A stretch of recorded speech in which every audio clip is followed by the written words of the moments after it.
Sa malalalim na gabi sa Visayas at Mindanao, ikinukwento ng matatanda ang tungkol sa kakaibang nilalang na tinatawag na sigbin.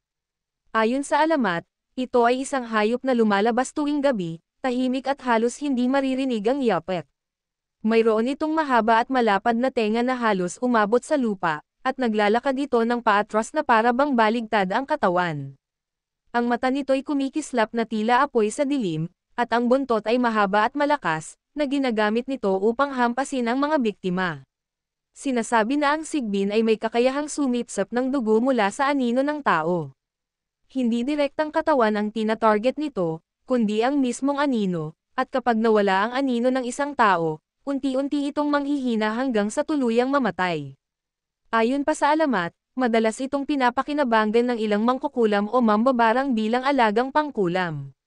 May mga sinasabing may mga pamilyang, sigbinyan, sa ilang baryo, mga taong may kakayahang magpalaki o magpalitaw ng sigbin upang gamitin sa sariling kapakinabangan o panggagamot. Pinaniniwalaan ding sa tuwing Semana Santa, lumalabas ang sigbin upang maghanap ng biktima. Maririnig mo lamang ito kapag malapit na, isang mahina, tila umiiyak na tunog na parang kambing o batang humihikbi. Hanggang ngayon, nananatiling palaisipan kung ang sigbin ay tunay na nilalang o bunga lamang ng imahinasyon at takot ng mga tao.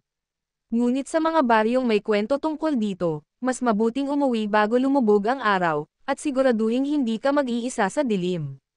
At kung sakaling marinig mo ang mahinang iyak na parang kambing sa gitna ng gabi, huwag mong hanapin kung saan galing, dahil baka ang sigbin ay nasa likod mo na.